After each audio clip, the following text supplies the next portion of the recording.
नमस्कार, मैं डॉक्टर इंदु यादव, स्त्री एवं प्रसूति रोग विशेषज्ञ।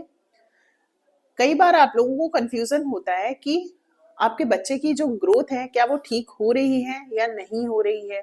आपके बच्चे का जो वजन आ रहा है अल्ट्रासाउंड में क्या वो ठीक आ रहा है या नहीं आ रहा है। यानी बड़ा ही कंफ्यूजन है कि ग्रोथ इतनी कम क्यों हो रही है, इतनी ज्यादा क्यों हो रही है, या फिर हमें बच्चे का वजन जानने के लिए किसी डॉक्टर के पास जाना पड़ता है और पूछना पड़ता है, और वहां पर भी आप ज्यादा पूछ नहीं पाते हैं और कंफ्यूज हो जाते हैं। तो आज इस वीडियो में हम लोग देखेंगे कि कैसे आपको खुद पता चल सकता है कि आपके बच्चे की जो ग्रोथ है वो ठीक है या नहीं है, और जो बच्चे का वजन है वो ठीक है या नहीं है। तो लास्ट वीडियो में हम लोगों ने डिस्कस किया था कि कितने मंथ्स पर कितने वीक्स होते हैं। ठीक, तो आपको सबसे पहले तो ये पता होना चाहिए कि आपके कितने मंथ हो गए हैं और उसके अकॉर्डिंग आपके कितने वीक्स हो चुके हैं।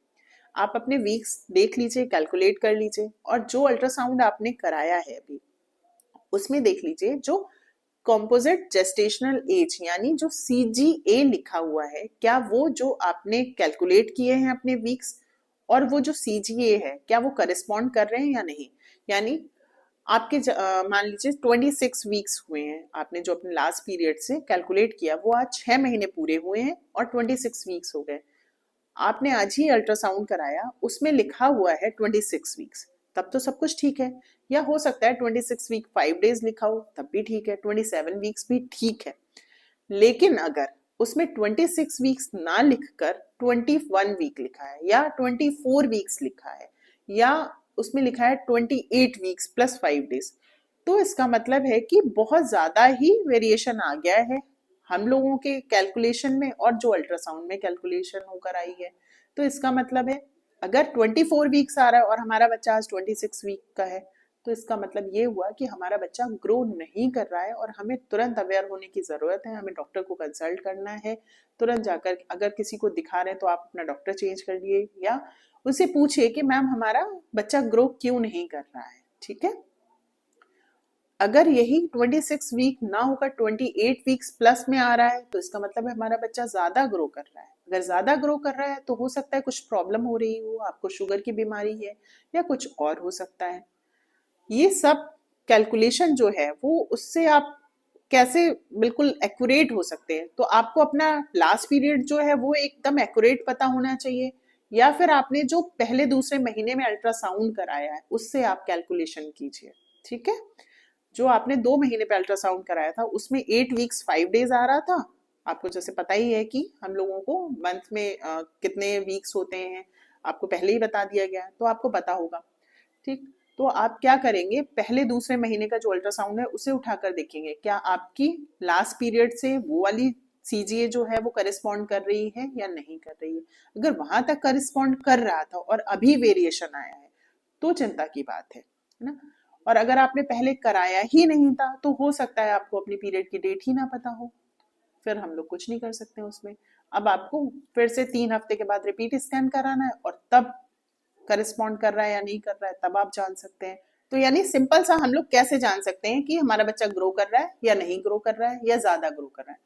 तो सबसे पहले आपको अपनी एक्यूरेट डेट पता होनी चाहिए और 2 महीने का अल्ट्रासाउंड आपके पास जरूर होना चाहिए। अगर आपकी लास्ट पीरियड की डेट से वो वाला अल्ट्रासाउंड करस्पॉन्ड कर रहा है तो फिर एकदम ठीक है, और 6 महीने पे आपने जो अल्ट्रासाउंड कराया उसमें 26 वीक ना हो करके 24 हफ्ते 28 हफ्ते कुछ भी आ रहा है तो प्रॉब्लम है। जरूर से अपने डॉक्टर से कंसल्ट कीजिए, सिर्फ अल्ट्रासाउंड की रिपोर्ट लेकर मत बैठे रहिए। ज्यादातर लोग यही करते हैं कि अल्ट्रासाउंड कराया और वो तुरंत की रिपोर्ट दिखा करके वहां पूछ लेते हैं कि हमारी रिपोर्ट ठीक है या नहीं ठीक है। वो नहीं एक सिंगल रिपोर्ट आपको कुछ नहीं बता सकती है। आपके पास पहले की रिपोर्ट्स होना जरूरी है। आप जब तक दूसरी रिपोर्ट आपके पास नहीं होगी आप बता ही नहीं सकते हैं कि आपका बच्चा सही ग्रो कर रहा है या नहीं ग्रो कर रहा है। ये सारी चीजें समझने के लिए आपको जो दूसरे पिछले वीडियोस हैं वो आपको देखने पड़ेंगे कि अल्ट्रासाउंड देखना कैसे है, दूसरा कितने मंथ पर कितने वीक्स होते हैं, तभी आप ये वाला समझ पाएंगे कि हमारा बच्चा ग्रो कर रहा है या नहीं ग्रो कर रहा है। IUGR तो नहीं हो रहा है।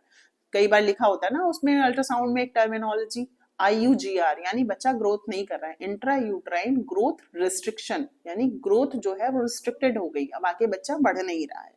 और जो हम लोग देखते हैं कि बच्चे का वजन कितना है, तो बच्चे का वजन जो है पहले वीडियोस में जैसे बताया है वो कंपोजिट जेस्टेशनल एज के हिसाब से जितना वजन होना चाहिए वो लिख कर आता है, ठीक है। 6 महीने पर जितना वजन होना चाहिए मशीन उतना कैलकुलेट कर कर आपको बता देगी। अब आपका बच्चा 8 महीने का है या 5 महीने का है, इसका जो है मशीन से कोई लेना देना नहीं है। जो करंट में उसको दिख रहा है वो आपको मशीन बता रही है ना। तो हमारे बच्चे का वजन बहुत कम है, बच्चा 5 महीने का है, 6 महीने का, तो वजन तो कम होना ही है, उसमें इतना घबराने की जरूरत नहीं है।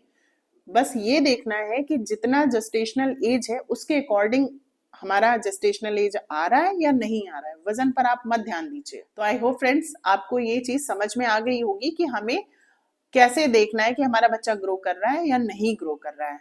लेकिन अगर फिर भी आप कुछ जानना चाहते हैं, आपकी कोई क्वेरीज हैं, तो आप हमें कमेंट सेक्शन में पूछ सकते हैं। यहाँ पर एक हेल्पलाइन नंबर दिया हुआ है, आप उस पर कॉल कर सकते हैं, वो एकदम फ्री ऑफ कॉस्ट है। आप अपना व्हाट्सएप भी कर सकते हैं, रिपोर्ट्स को व्हाट्सएप कर दीजिए, आपको रिप्लाई कर दिया जाएगा। आई होप ये वीडियो आपके लिए यूजफुल होगा। अगर आपको ये वीडियो पसंद आता है तो इसे लाइक करें, शेयर करें और चैनल को सब्सक्राइब करें। वीडियो देखने के लिए थैंक यू।